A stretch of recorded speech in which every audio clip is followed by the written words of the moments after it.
Le Parthénon surplombe la ville d'Athènes, vieille de 6 millénaires. La civilisation athénienne est le fondement de notre culture occidentale d'aujourd'hui, son influence est inestimable. Des entrailles de cette cité sont nées la philosophie au 7e siècle, le système de la démocratie, mais aussi le sport, avec ses fameux Jeux olympiques. Après la mort du célèbre Alexandre le Grand en 356 avant Jésus-Christ, Athènes n'a plus le même visage. Son évolution se fait non sans pénibilité, dans l'ombre de l'Empire romain.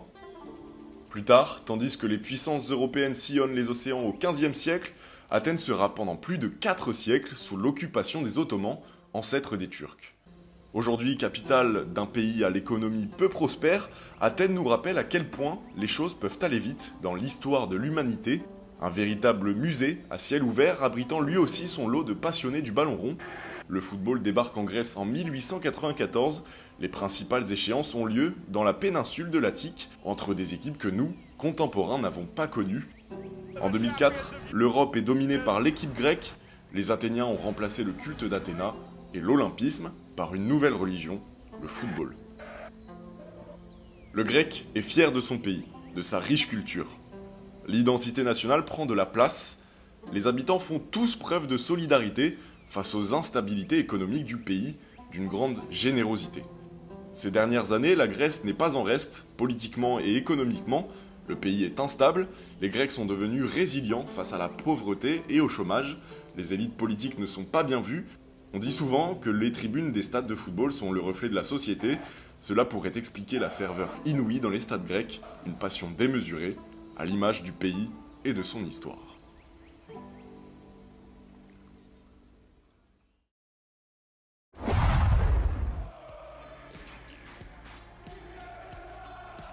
Le 29 mars 2007 à Paiana, une étoile verte monte au ciel.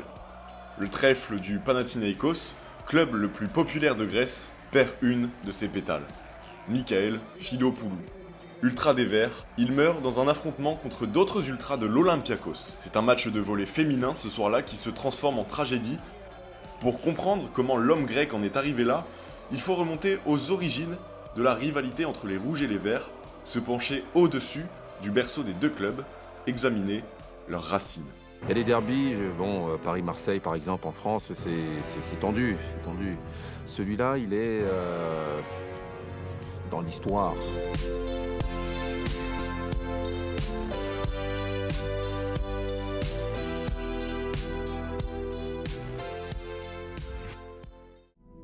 Pour le français suiveur de football, le Panathinaïkos est simplement la famille d'accueil grecque de Djibril Cissé, ex-international français.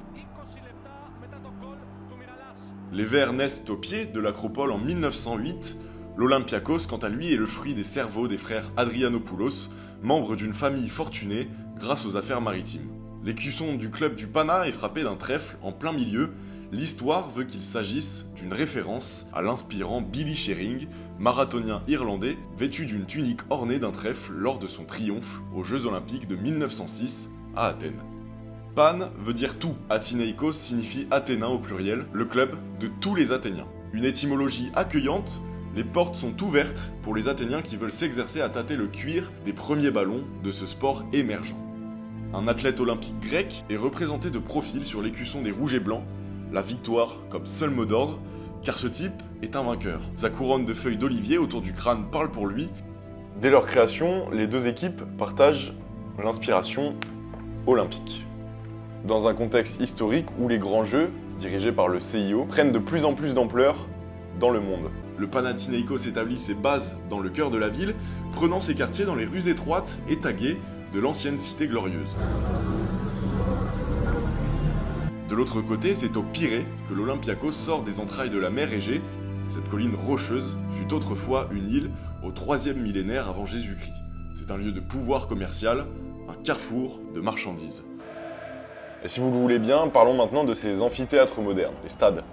Le Panathinaïkos trouve sa pelouse dans le stade Apostolos Nikolaïdis avec 16 000 places. Au Pirée, la capacité double. C'est au stade Karaiskakis, héros de la Révolution grecque, que 33 000 personnes peuvent se divertir. En 1981, un mouvement de foule survient à la porte 7 du stade. 21 morts sont à déplorer. Une cicatrice sur le visage de l'Olympiakos.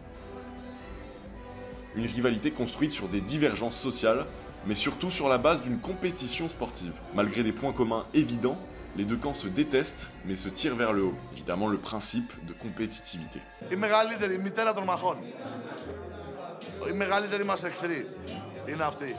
Θέλουμε σε όλα τα σπορ, υπό οποιασδήποτε συνθήκες να τους κερδίζουμε. Με τους αντίπαλους οπαδούς μας χωρίζει ένας ωκεανός. Και στο πινκ-πονγκ να παίξουμε με τον Παναθηναϊκό, θέλουμε να κερδίσουμε. L'Olympiakos a beau être le club du peuple dans la rivalité, il n'en est plus grand-chose aujourd'hui. Έφτιαξαν το θρύλο για να φτιάξουν μια ομάδα για να μπουν στο μάτι των υπόλοιπων. Μπουρζουά, Παναθηναϊκός. Βέβαια ο Ολυμπιακός από τότε που γεννήθηκε είναι τον απλό, τον φτωχό και τον εργατικό κόσμο. Ενώ ο Παναθηναϊκός εκπροσωπεί ακριβώς το αντίθετο. Όχι, αυτό είναι το μεγαλύτερο ψέμα που έχεις ακούσει. Είναι προπαγάνδα. Bullshit προπαγάνδα. Απλά αυτό είναι ένα όμορφο παραμυθάκι που λένε οι εφοπλιστές στους χαζούς εκεί κάτω στο λιμάνι για να το πιστεύουν. Ότι ο Ολυμπιακός δεν είναι ομάδα των εφοπλιστών, είναι ομάδα των εργατών. Αλλά είναι το μεγαλύτερο ψέμα που έχεις ακούσει. L'Olympiakos est un peu aidé par leur président. Et leur président alors, à l'Olympiakos, c'est Marinakis. Cet enfant du Pirée fait fortune dans les affaires maritimes et comme à l'accoutumée dans l'histoire du club, l'or se trouve au fond de la mer Égée. L'Olympiakos en récupère quelques bénéfices, un cumul de fonds qui crée des déséquilibres avec les rivaux du championnat grec. Mais avant toute chose, faut savoir que Marinakis, lui, possède un sale dossier. Match truqué, corruption, trafic de drogue, le CV du président rouge et blanc en dit long, quand de l'autre côté, le panard galère entre révolte de supporters, démission à foison et instabilité directionnelle, notamment au début des années 2010, après 2 titres de champion sous l'ère Djibril Cissé. Η καλύτερη ομάδα είναι, κοπέλα μου, να σου το πω εγώ. Η καλύτερη ομάδα είναι αυτή που έχει λεφτά.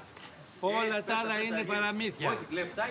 Bon, plus légèrement, sur la scène européenne, seul le Panathinaikos a brillé. Une finale perdue face à l'Ajax de Johan Cruyff en 1971, des demi-finales en 85 et en 92, le reste est un vide intersidéral qui sera difficile aujourd'hui de combler pour le football grec. À l'intérieur des terres, l'Olympiakos domine largement la rivalité, 47 titres de champion de Grèce contre 20 pour le Pana. Sur les confrontations directes, l'Olympiakos a gagné 84 fois, le Panathinaikos 51 fois. Le supporterisme athénien, grec en général, je dirais qu'il est assez sauvage, engagé, excessif et irrationnel. Rien que ça. Où l'on conçoit son club comme une religion ou comme une drogue, ça amène des affrontements entre hooligans de clubs adverses et beaucoup de simples supporters ont un peu délaissé les tribunes à cause d'une atmosphère assez toxique et violente. Et les ultras ont un rôle et un pouvoir dans la vie des clubs et ça n'est pas rare que certains y occupent des fonctions dans la sécurité. Ça c'est Alexandros Kotis, comme je l'ai mis sûrement au montage. C'est un journaliste indépendant qui travaille à l'AFP, correspondant à Athènes pour l'AFP. Vous voyez les adjectifs qu'il emploie, c'est assez parlant.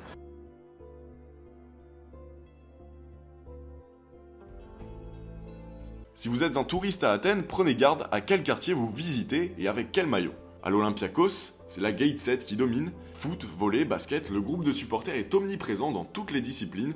C'est l'amour d'une identité avant l'amour d'un club de foot. Ce sont les rois du Pirée. Ils contrôlent tout, même la billetterie du club. Il faut dire que ces gars-là, même le pire des truands comme président, préfère les avoir dans la poche. La Gate 7, c'est le fan club le plus réputé, mais surtout, voilà, très fondamentaliste. C'est eux qui défendent les couleurs de l'Olympiakos. C'est les vrais guerriers, c'est eux qui vont aller au front face aux policiers, face aux supporters adverses. La Gate 13, c'est le chiffre du Panathinaikos. À chacun sa préférence mathématique. Ils sont très reconnus en Europe, profitant de la diaspora grecque pour avoir des pions à Stockholm, Londres et même Bruxelles.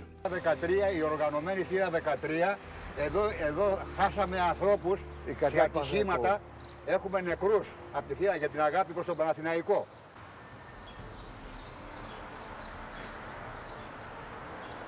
Όλη μας η ιστορία εδώ ήταν.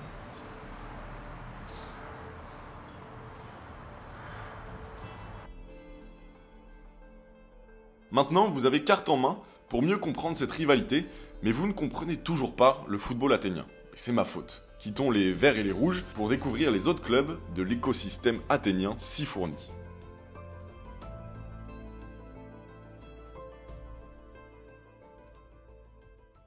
Le Panathinaikos partage le centre-ville d'Athènes avec le club de l'AEK. Si vous êtes Marseillais, vous connaissez sûrement le club par le biais de l'amitié qui règne depuis une trentaine d'années entre la vieille garde CU, du Virage Sud et les Originals 21, pour la simple et bonne raison que les deux groupes partagent les mêmes valeurs politiques. En 1924, des réfugiés d'Asie mineure créent l'AEK dans l'idée de mettre en place un club accessible à tous, indépendamment de leur origine sociale ou de leur religion. Cette création intervient dans le contexte de la grande catastrophe survenue 2 ans plus tôt, considérée comme l'un des moments clés de l'histoire grecque. Son impact sur l'identité nationale et la mémoire collective est puissant. Bon, pour vulgariser, la Grèce a tenté de récupérer des terres aux Turcs, mais ils ont été repoussés par les forces ottomanes. De fait, 1,5 million de Grecs d'Asie mineure ont été contraints de quitter la terre de leurs ancêtres pour vivre en Grèce. Résultat, bonne crise sociale, mais sans ça, l'AEK ne serait pas l'AEK. Anagramme d'Union Athlétique de Constantinople, l'histoire du club est riche. L'Aigle à 2 têtes est sacré 12 fois champion de Grèce et 15 fois vainqueur de la coupe. Depuis 2003 jusqu'à cette année, les fans des Noirs et Jaunes se sont vus privés de stade par mère nature. Le mythique stade Nikos Goumas subit la colère d'un tremblement de terre et fut contraint d'être détruit. Longtemps, l'AEK a subi le triste stade olympique d'Athènes, et depuis peu, un nouveau stade a vu le jour sur l'emplacement de l'ancienne arène Nikos Goumas, une enceinte qui correspond plus à l'identité de l'AEK et de ses supporters. L'identité d'un combat contre les discriminations et d'un appétit de la justice sociale. Loyauté et ferveur, tels sont les deux mots d'ordre des fans de l'AEK Athènes.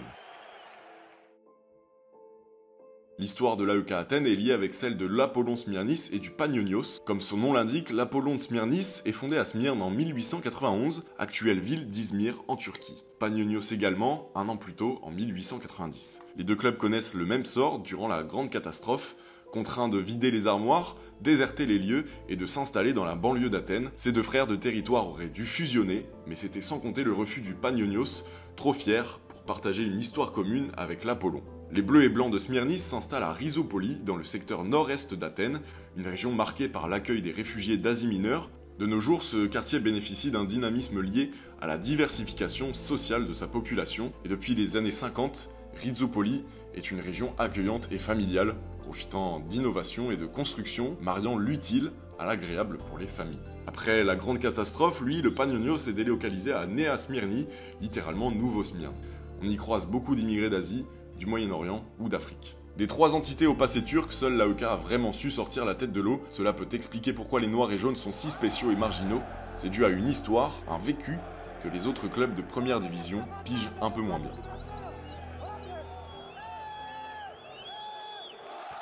En 1923, dans la banlieue ouest d'Athènes, naît l'Atromitos Athènes. En 2012, l'Atromitos glane une Coupe de Grèce, son premier trophée majeur. C'est une institution impliquée dans les projets sociaux et les aides à la communauté locale. C'est un club qui cherche à s'affirmer dans le championnat grec comme une force.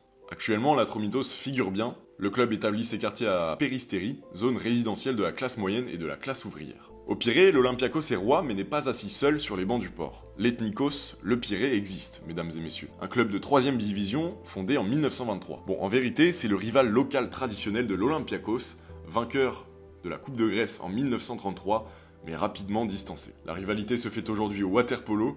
D'ailleurs, l'Olympiakos pique souvent les jeunes joueurs du club. Entre pirates, l'entraide est essentielle. Ensuite, on a le Ionikos, club de première division au palmarès vierge, qui joue en bleu et blanc au stade Néapoli. Le club est créé en 1965 et réside à Nikaia. C'est dans la banlieue ouest d'Athènes, pas loin du Pirée. C'est un quartier avec une importante communauté rome, immigrée d'Albanie, Roumanie ou encore de Bulgarie. Pour finir, nous avons le Kalitea, racheté en 2021 par un Américain. C'est un club piloté par les frères Philippakos qui ont d'ailleurs redoré le blason de Venezia en Italie. Donc là, on est plus sur un club du centre-ville à 2 km de l'Acropole, donc dans un quartier assez traditionnel et familial. Le club est fondé en 1966 avec une base solide mais modelable. Pour l'anecdote, Anthony Mounier joue là-bas, c'est un projet intéressant à suivre de près. Les amis, on a donc vu 8 clubs différents. La variété des clubs est selon moi liée à l'histoire d'Athènes, au mouvement de population et aux différents quartiers et classes sociales. C'est un petit pays très centralisé, donc pas étonnant de voir autant de clubs concentrés.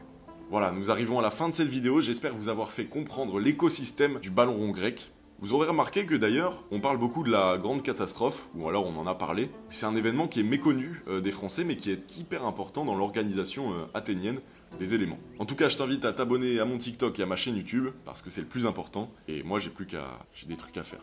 Voilà.